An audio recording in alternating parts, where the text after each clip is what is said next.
What's good, y'all? I'm Stats with Evan, and I'm back to give you my predictions for all 16 games on Week 15 of the NFL slate. As always, these predictions are completely, totally, and 100% unbiased. That means I'm not basing these off which teams or players I like better. I'm just basing these off which team I think has a better chance of winning this game this week. That's it. With that being said, let's get into it. And this week, we're going to start with the last Thursday night football game of the season, the Los Angeles Chargers taking on the Las Vegas Raiders. Yeah, we're starting with an easy one this week. On paper, the Chargers defense is no match for the Raiders offense, particularly their rush attack now that Josh Jacobs is back. Add on that the Raiders are fighting for their playoff lives, so they'll have an increased sense of urgency. In conclusion, Vegas, get the brooms out. Raiders win at 34-17. And now we move to Saturday Night Football. This week we got the Buffalo Bills taking on the Denver Broncos. Yeah, this one's open and shut. The Bills are clicking on all cylinders with a chance to win the AFC East this week, and they're smelling blood in the water in the Mile High City. It's a miracle that the Broncos haven't officially been eliminated yet, but I think that ends here. Buffalo takes it 27-10 over Denver. And now we have the nightcap of the Saturday doubleheader, the Carolina Panthers taking on the Green Bay Packers. Speaking of teams that haven't been eliminated from playoff contention yet, the reason the Panthers are still mathematically alive is because they have that head-to-head win over the Cardinals, who now occupy the 7th seed in the NFC. However, I don't think the Panthers defense is equipped to handle the likes of Aaron Jones, Devontae Adams, and MVP candidate Aaron Rodgers. Add on that the Panthers will be without DJ Moore, and Green Bay rolls in this one 38-13 over Carolina. And now we move to the 1 o'clock slate. First up, we got the Tampa Bay Buccaneers taking on the Atlanta Falcons. Another straightforward game. The Falcons looked better than I thought recently, particularly on defense, and I do give them full credit for this. But the Bucs offense is a whole different beast, plus they're in the thick of a playoff hunt. The Falcons' desire to play spoiler will keep this close, but I'm going with Tampa 27-24 over Atlanta. Up next, we got the Seattle Seahawks and the Washington football team. Don't look now, but this might be a playoff preview because if the season ended today, these two would go head-to-head in the playoffs. But this matchup's a bit tricky to decipher. Washington may or may not be without Alex Smith, but quarterback play did not win the game last week for them against San Francisco. It was the defense that won the game for them. You could say Washington struggles against mobile quarterbacks, but they've only played 2 this entire season, and they haven't seen one since week 4. I went back and forth on this, but I think I'll make this my upset of the week and take Washington 24-20 over Seattle.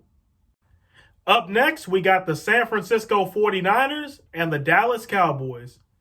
A once great rivalry now reduced to a tank bowl between two decimated teams. Between the two, the Niners defense proved solid enough to keep Washington out of the end zone, which leads me to believe that not only are they better than the Cowboys defense, they're also strong enough to hold the Cowboys offense. I really just don't like the Cowboys matchup here, so I'll go with San Francisco 24-13 over Dallas. Up next, we got the Detroit Lions and the Tennessee Titans. This one's open and shut.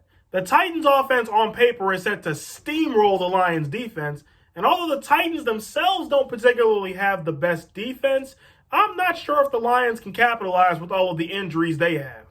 In conclusion, Tennessee wins big 37-13 over Detroit. Up next, we got the Houston Texans and the Indianapolis Colts. Yeah, I think I know where I'm going with this one too. While the Texans nearly pulled off the upset the last time they played, both teams went out and played the exact opposite of how they played that next week, so I have reason to believe this situation won't pop up this time around. In conclusion, Indianapolis, get the brooms out. Colts win at 31-17. Up next, we got the New England Patriots and the Miami Dolphins. You know, back in week 1, I picked the Dolphins over the Patriots because I thought the Dolphins were a sleeper team. I got that game wrong, but ever since then, the Dolphins have done nothing but prove me right. Especially with how they played last week against the Chiefs, forcing 3 turnovers on Patrick Mahomes. You don't just do that. Because of this, I'll double down and I'll tell New England to put them brooms away. Miami wins at 34-17. Up next, we got the Chicago Bears and the Minnesota Vikings. Well, suddenly the Bears offense has life after stringing together back-to-back 30-point games, and now I don't know how to feel about the Vikings. The advantage on defense obviously goes to the Bears, but now I think the Bears offense can match the Vikings just based on how they've both been playing lately. In conclusion, Minnesota, put them brooms away. Chicago wins at 27-24.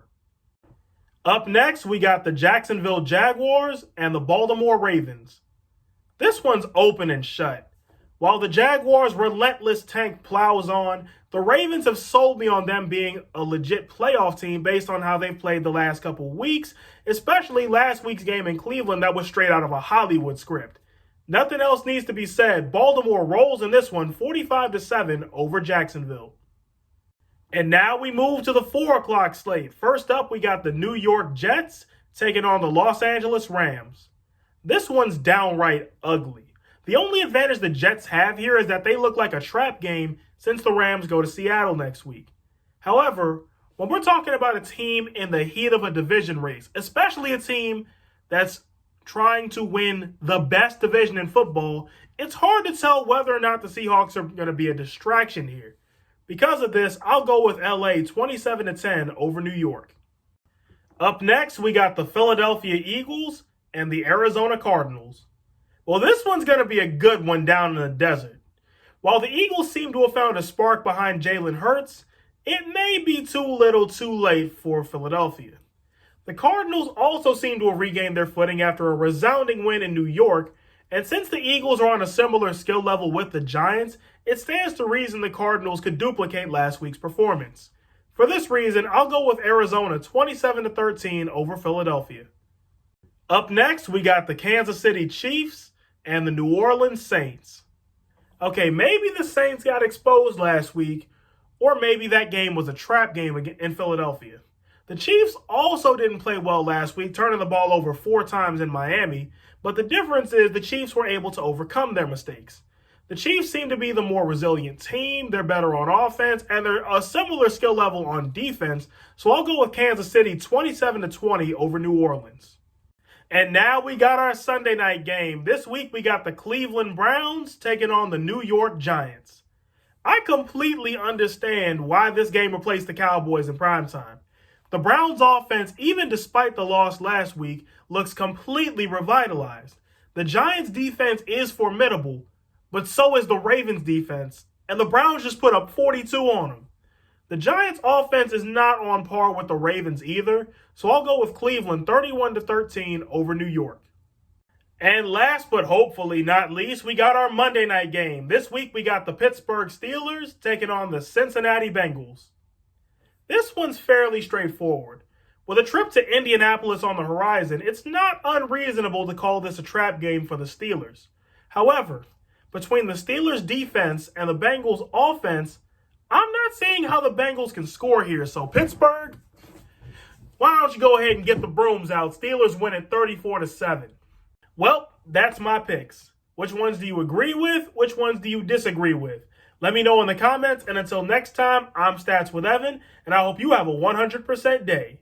Enjoy the games, y'all.